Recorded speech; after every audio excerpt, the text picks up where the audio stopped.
Hello students. In this lecture we will discuss about nodal planes.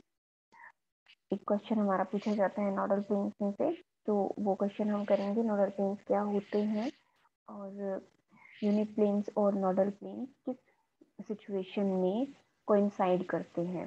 तो unit planes हमने हमारी last class में किया था, उसी तरह से नोडल प्लेन्स सबसे पहले हम देखेंगे कि नोडल प्लेन्स क्या होते हैं। यहाँ डायग्राम में आपको एक ऑप्टिकल सिस्टम दिखाई दे रहा है और इस ऑप्टिकल सिस्टम के लिए हमें ये डिफाइन करना है कि नोडल पॉइंट्स क्या होते हैं और उन पॉइंट्स से पास होने वाला जो प्लेन होता है वही हमारा फिर नोडल प्लेन कहलाता है।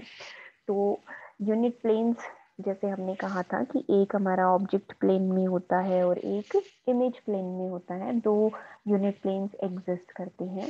बिल्कुल उसी तरह से ही किसी भी ऑप्टिकल सिस्टम के लिए दो आपके नोडल प्लेन्स भी एग्जिस्ट करते हैं। तो नोडल प्लेन एक्सप्लेन करने से पहले हम देखते हैं कि नोडल पॉइंट्स हम किसको कह रहे हैं।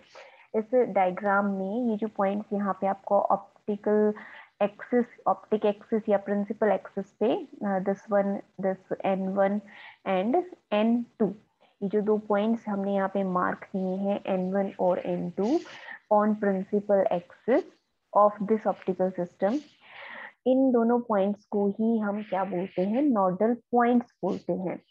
लेकिन जब ये एक स्पेसिफिक कंडीशन सेटिस्फाई कर रहे हो, और वो कंडीशन क्या होती है, इन लास्ट पार्ट यूनिट प्लेन्स में हमने एक टर्म यूज की थी लेटरल मैग्निफिकेशन। यहाँ पे हम क्या कहेंगे, अगर एंगुलर मैग्निफिकेशन इन दोनों पॉइंट्स के लिए N1 और N2 जो दो पॉइंट्स हैं इनके लिए अगर एंगुलर मैग्निफिकेशन की वैल्यू यूनिटी हो और पॉजिटिव हो, अगर ये कंडीशन हमारी ये दोनों पॉइंट सेटिस्फाई कर रहे हो, तो इन दोनों पॉइंट्स को हम क्या कहते हैं, नोडल पॉइंट्स कहते हैं।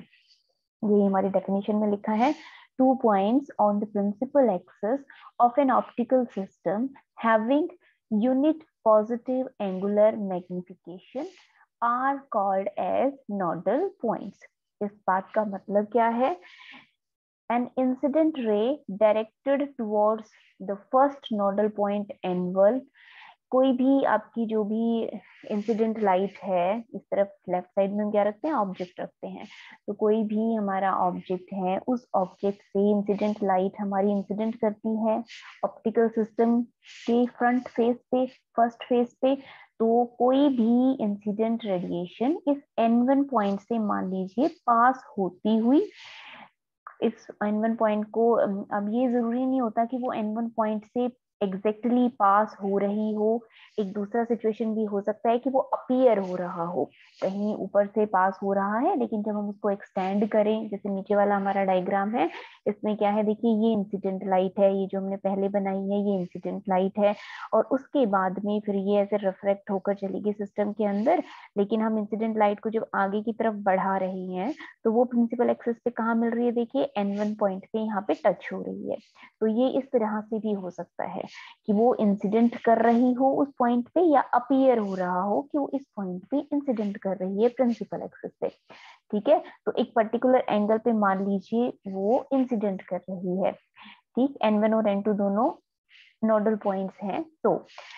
तो जो आपका सेकंड नोडल पॉइंट होता है जो कि इमेज प्लेन में होता है, सेम उसी एंगल से उतना ही एंगल बनाती हुई प्रिंसिपल एक्सिस के साथ आपकी इमर्जेंट रे भी पास करेगी, अगर N1 और N2 क्या है, आपके नोडल पॉइंट्स हैं। तो क्योंकि नोडल पॉइंट्स की with respect to angular magnification क्या होना चाहिए, हमारा यूनिटी होना चाहिए, वन होना चाहिए, कि जितने एंगल पर लाइट इंसिडेंट कर रही हो प्रिंसिपल एक्सिस के साथ, इंसिडेंट लाइट जितना एंगल बना रही है N1 पॉइंट पे, N2 पॉइंट पर भी हमारी इमर्जेंट लाइट प्रिंसिपल एक्सिस के साथ उतना ही एंगल बनाए, अल्फा एंड अल्फा। जैसे यहाँ पे हमने मार्क करके ना अल्फा, और ये एंगल भी हमने लिखा है अल्फा। तो अल्फा एंगल पर अगर N1 पर इंसिडेंट कर रही है तो N2 से भी वो अल्फा एंगल पर ही अमर्ज हो रही हो या अपीयर हो रही हो अमर्ज होती हुई। ठीक है, ये मीनिंग है आपका यूनिट पॉजिटिव एंगुलर मैग्निफिकेशन का। ठीक। एक इम्पॉर्टेंट पॉइंट यहाँ पे हमने देखना है कि ये जो नोडल पॉइंट्स होते हैं, ये नोडल पॉइंट हमारे ऑप्टिकल सिस्टम के बाहर भी हो सकते हैं और ऑप्टिकल सिस्टम के अंदर भी हो सकते हैं। जैसे लास्ट में हमने यूनिट प्लेन में जहाँ पे हमारे डिस्टेंसेस निकले थे, तो हमने कहा था कि भाई इनसाइड, पहले हमने बाहर ऐसे ड्रॉ किए थे, लेकिन उसके बाद में जो हमारे डिस्टेंसेस आए उसके बेसिस पे हमने डिसाइड किया कि पहला यहाँ पे होता है राइट साइड में और सेकंड वाला आखिर के लेफ्ट साइड में होता है।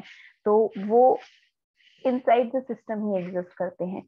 लेकिन नोडल प्लेन या नोडल पॉइंट ये ऑप्टिकल सिस्टम के बाहर भी हो सकता है और ऑप्टिकल सिस्टम के अंदर भी हो सकता है। तो nodal points can lie outside as well as inside the optical system. First जो डायग्राम है, यहाँ पे आपके नोडल पॉइंट्स ऑप्टिकल सिस्टम के बाहर हैं और सेकंड जो डायग्राम है इसमें हमारा जो नोडल पॉइंट्स हैं ये ऑप्टिकल सिस्टम के अंदर हैं। ठीक। अब इन दोनों पॉइंट्स N1 और N2 से अगर कोई भी आपका प्लेन जो कि परपेंडिकुलर हो ऑप्टिक एक्सिस से वो पास हो रहा है, उसी प्लेन को ही हम क्या कहेंगे, नोडल प्लेन्स कहेंगे। And the planes passing from these points and perpendicular to the axis, principal axis, are called as nodal planes। तो ये जो डॉटेड लाइंस हमने ड्रॉ कर रखी हैं, यही क्या कहलाती है आपकी फिर नोडल प्लेन्स कहलाती हैं। और कंडीशन बिल्कुल वही रहेगी कि एंगुलर मैग्निफिकेशन क्या होता है नोडल पॉइंट्स के लिए, यूनिटी होता है और पॉजिटिव होता है। ठीक है। अब हम मान लेते हैं, आप कोई भी डायग्राम ले सकते हो दोनों में से। अब इसको हम नोडल प्लेन कह रहे हैं ना, इसलिए यहाँ पे डिस्टेंस हम फिर n से रिप्रेजेंट कर रहे हैं। Small distance n1, small distance n2। जो हमारा फर्स्ट नोडल पॉइंट है वो मान लेते हैं कि हमारे जो सरफेस है ऑप्टिकल सरफेस उसे dn1 डिस्टेंस पे है, और जो सेकंड है वो हमारा n2 डिस्टेंस के ऊपर।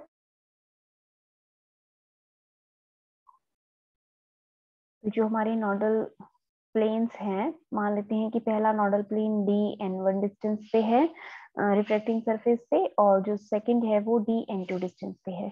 और साइमल्टेनियसली फ्रॉम डेफिनेशन मान लेते हैं कि n1 से जो हमारी इंसिडेंट लाइट है वो अल्फा एंगल पे अगर इंसिडेंट कर रही है, तो अमर्जेंट लाइन भी इस n2 पॉइंट से अल्फा एंगल पर ही क्या होगी, अमर्ज हो रही होगी सेकंड नोडल पॉइंट से। ठीक है। और एक और बात हम मान के चल रहे हैं कि जो हमारा ऑप्टिकल सिस्टम रखा है उसके लेफ्ट साइड में और राइट साइड में मीडियम क्या है, सेम है। आप ऐसे मान सकते हैं कि ये कोई आपका थिक लेंस है और उस लेंस को आपने एयर में रखा हुआ है जैसे, तो एयर यहाँ पे भी एयर है लेफ्ट साइड में और राइट साइड में भी एयर ही प्रेजेंट है। ठीक है। फॉर नाउ अब N1 और N2 जो हमारे दो पॉइंट्स हैं, इनके लिए हम किन की वैल्यू लिख लेते हैं, ऑप्टिकल डायरेक्शन को साइंस की वैल्यू लिख लेते हैं।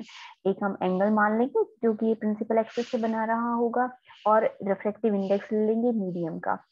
पहले हम जो जनरल वैल्यू होती है वो लिखेंगे, उसके बाद में ये कंडीशन हमारी अप्लाई कर देंगे कि म्यू की वैल्यू भी सेम है और जो एंगल है वो भी क्या है, सेम है बोथ साइड पे।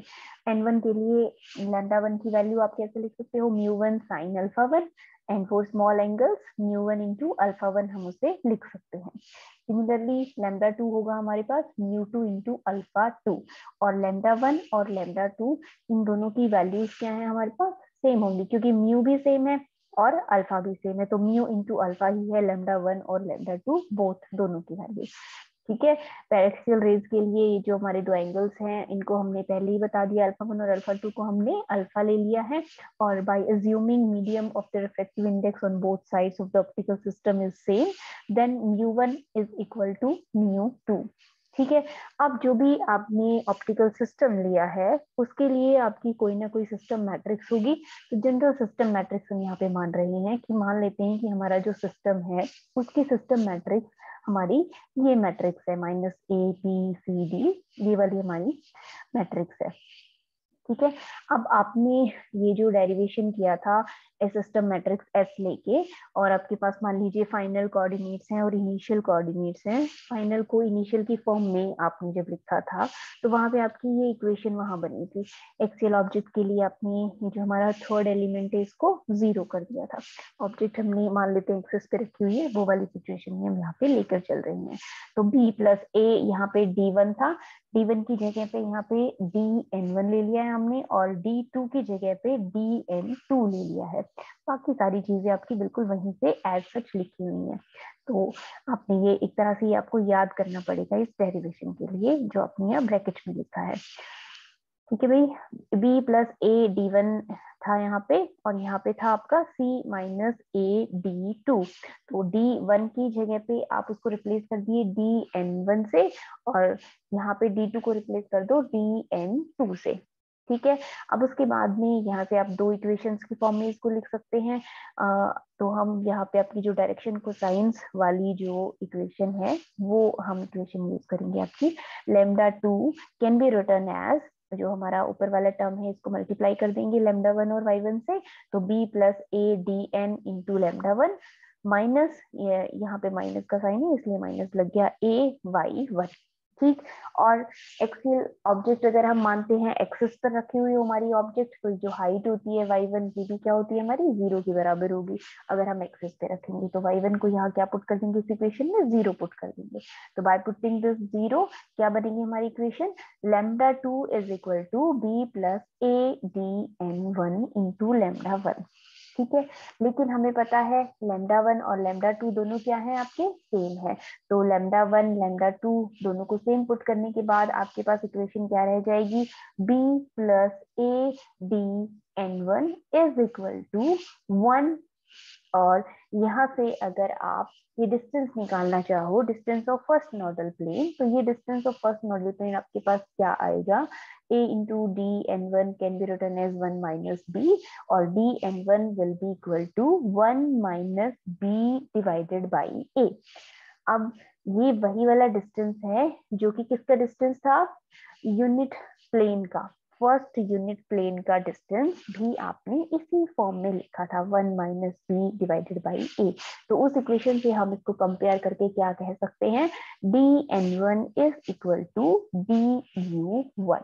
ठीक है, किस वजह से आया ये हमारा, this is because the refractive index of the medium on both sides of the optical system is same. तो जब आपने ये चीज मानी कि रिफ्रैक्टिव इंडेक्स सेम हो मीडियम का दोनों तरफ, उस सिचुएशन में आपका नोडल पॉइंट और यूनिट पॉइंट दोनों कोइंसाइड करते हैं, unit plane and nodal plane. ठीक है भाई, अब इसके बाद में ये जो हमने यहाँ पे टर्म लिखी हुई है b plus A D N one, हमें पता है कि b plus A D one is equal to 1 divided by C minus A D two. तो d2 की जगह पे यहाँ पे dn2 लिख लीजिए। तो इसको भी आप किसके बराबर पुट कर दो, अगेन 1 के बराबर पुट कर दो, तो आपके पास किसकी वैल्यू आ जाएगी, dn2 की वैल्यू आ जाएगी। तो dn2 अगेन हमारा c माइनस 1 डिवाइडेड बाई ए आ गया। ये किसका डिस्टेंस था, सेकेंड यूनिट प्लेन का डिस्टेंस था। तो dn2 is equal to du2। इन दोनों ही इक्वेशन से जो हमारी 4.85 है और 4.88 है, इससे हमें ये पता चल रहा है कि नोडल पॉइंट्स और यूनिट प्लेन जो है वो एक दूसरे के साथ क्या कर रहे हैं, कोइंसाइड कर रहे हैं। तो जो हमारा क्वेश्चन होता है वो क्वेश्चन भी हमसे इसी तरह से पूछा जाता है कि आप ये प्रूव कीजिए कि नोडल पॉइंट्स और यूनिट प्लेन क्या कर रहे हैं, एक दूसरे से कोइंसाइड कर रहे हैं। तो वो किस सिचुएशन में कोइंसाइड करते हैं, जब ऑप्टिकल सिस्टम के लेफ्ट साइड और राइट साइड में मीडियम क्या हो, सेम मीडियम प्रेजेंट हो, उस कंडीशन में unit plane and nodal plane दोनों एक दूसरे के साथ कोइंसाइड करते हैं या एक ही जगह पे एग्जिस्ट करते हैं। ठीक है भाई, तो ये हमारा एक बहुत ही इंपॉर्टेंट क्वेश्चन था। तो आपका दोनों में से एक आर्टिकल आपसे जरूर पूछा जाता है, या तो यूनिट प्लेन्स के बारे में पूछते हैं या फिर नोडल प्लेन्स के बारे में पूछते हैं। तो इसको आपने बहुत ही ध्यान से करना है। अब इसके बाद में हमारा एक छोटा सा डेरिवेशन और रह गया है लेंस इक्वेशन का, that we will discuss in next part.